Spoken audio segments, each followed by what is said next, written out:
Hello and welcome to my show, Could You Be More Specific? I'm your host, Jonathan Steele, coming to you by the way of the State Will podcast. And on this episode of Could You Be More Specific, I'm going to title it Lasting Legacy. So I want to touch on Michelle Obama.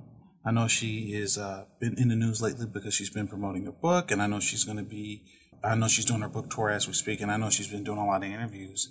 I wanted to talk about her specifically because just seeing the impact that she has from being in the White House and then what she's doing post kind of is remarkable in a way because beforehand, a lot of people in the country really didn't know a lot about her. And it's amazing on how incredible the impact that she's had on the country and let alone just women in general and the way she is viewed by people. So I wanted to kind of just, follow up on that and touch up on that because I know I just saw a recent Robert Roberts interview, and I know she touches on some things in regards to what things have been like for her, not just growing up, but the things that took place during the White House and things that are going on outside of the White House, things that she would like to work on, still pursue. And then she also touches on how things are with her family. And I know one of the things that kind of stands out, especially in regards to Michelle, when she addresses just kind of like the perception of her personally, but also how it's tied to her husband and Barack, President Obama, and letting people know that there's a lot of work that's always still to be done.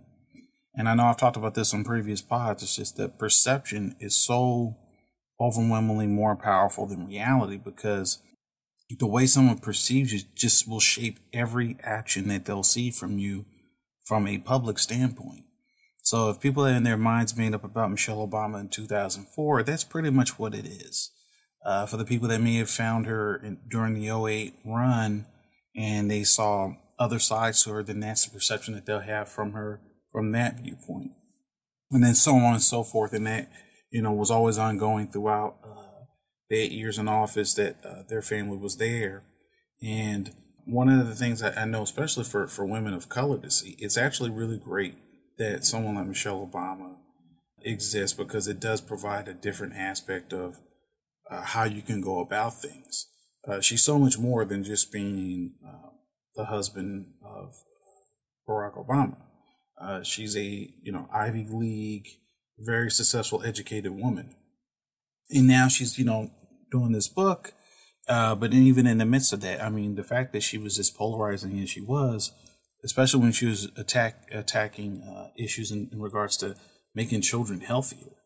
Like, I never saw anybody get so politicized for that. When Laura Bush was in office and she would advocate for certain things in health measures, it wasn't like you were seeing a bunch of Democrats bash her for wanting to see improved health care for people who contract HIV or have had issues with drug use or substance abuse. It was like, oh, this is, an issue that we're all on the same page on. And people would acknowledge Laura Bush for that, and rightfully so.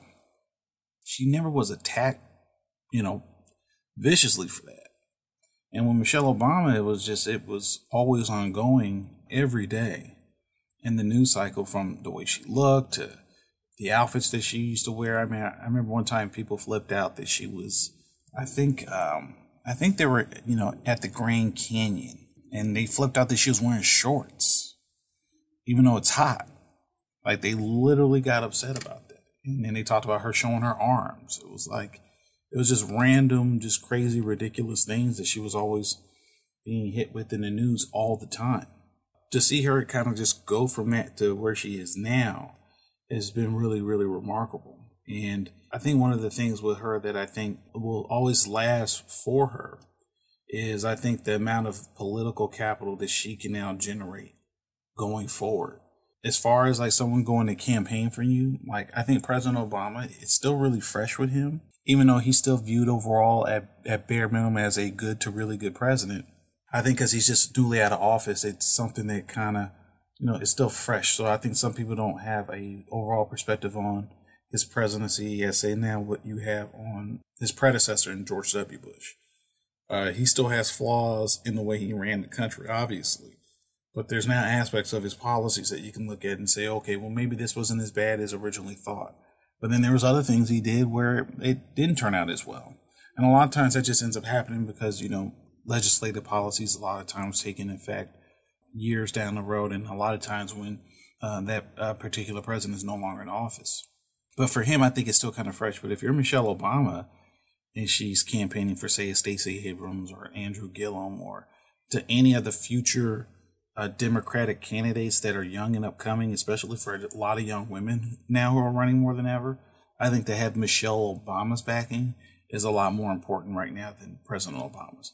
Obviously, him being the president is highly important. I don't want to dismiss that at all. But in terms of, to see how the voter has changed and motivating a voter to participate, usually first ladies are always more popular than the president because it's always been viewed as a nonpartisan position. So that's always helped in regards to doing that. And then I think the advantage that she has over any particular first lady is that it's just how known she is.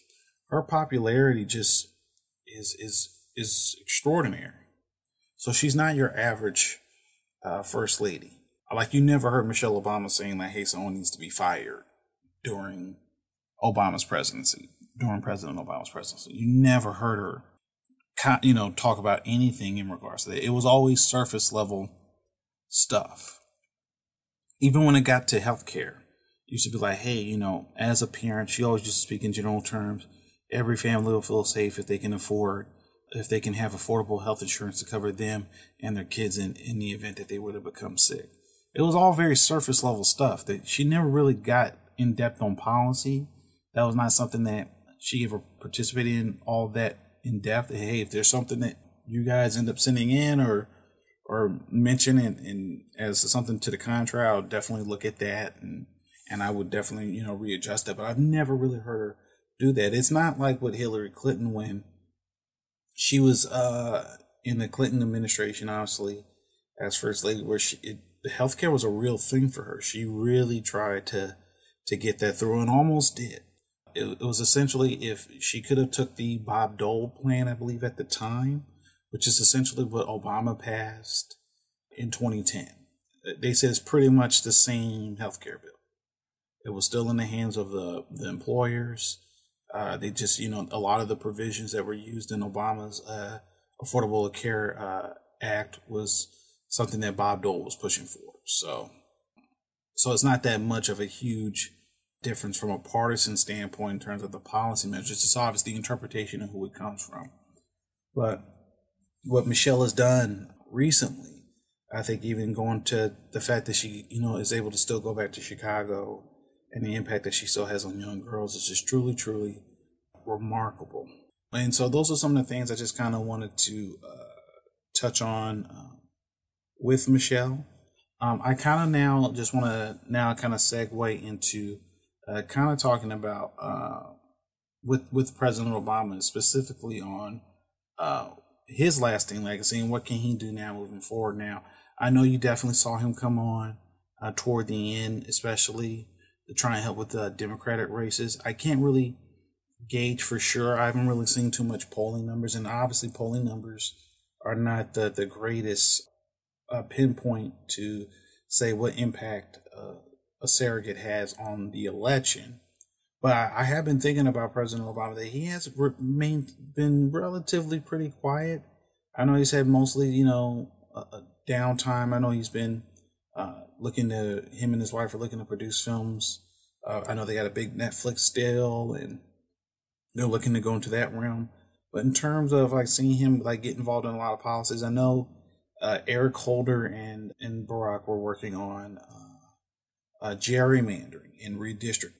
And I know that was something they were doing quietly. I've seen more so Eric Holder kind of address that through public forums versus President Obama. But it is going to be interesting to see what he does going forward with his post-presidency. And the reason why I say that is because oftentimes, very similar to Bill Clinton, you can have more power and more sway out of office than you traditionally can have in office, because when you're in office, you're obligated to report to Congress.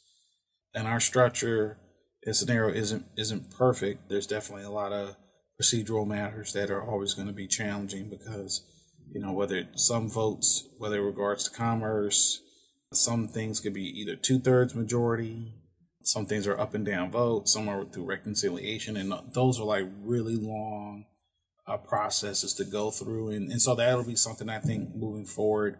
It'll be kind of nice to have somebody come on the show to kind of further explain those processes to us, even down to ballots. And I know I kind of touched about that on the last pod, but I definitely feel like we kind of got to have more of an awareness and more of an education that's done, because for us to be one of the more major superpowers in the world, we definitely sometimes, I wouldn't say sometimes, it's pretty common that we don't go the extra mile to really inform the people in their communities of what's happening with them. And I think that's something that we got to look to improve on. So I think with the position of power that President Obama has post his presidency, it's going to be really interesting on where he puts that too. I think also, especially with the inner city communities, because I actually think he can actually have more of an effect on communities of color at this point than he would before him, just because of how many connections and relationships now he's built throughout the years with so many people in different industries. So whether it's tech or entertainment, or the people that he's probably had to come across in manufacturing, it's been a lot of things that he's come across throughout his 8-year presidency that now that he's a civilian, he can then apply and try to improve now. So that's something that I think, moving forward is going to be really interesting to see what he does with that. So I think, moving forward, when we do probably end up with the next president, he or she, if it's someone of color, I think that'll be when the comparison will start to dip. Because essentially, Obama was the Jackie Robinson for people of color in the political realm to achieve the highest office in the land. Now, anybody that was expecting him to radically change it, I think that those expectations was a little too high. I think he did what a lot of people in his position are, is that they just try and stabilize things first. They don't really swing for the fences. So say someone what President Obama did, say he opens up the door for, say, someone like a Cory Booker or a Kamala Harris. And I know there's issues definitely for people on the Democratic side with them, but also, he opens the door for, say, someone like a Beto O'Rourke to come in, because I think now enthusiasm is really important.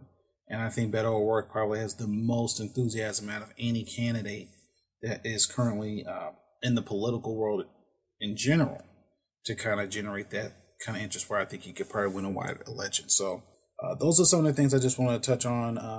Obviously, the Obamas is going to be one of the great families that we have moving forward. So those are some of the things I wanted to touch on. So I want to thank you guys for definitely listening to this show.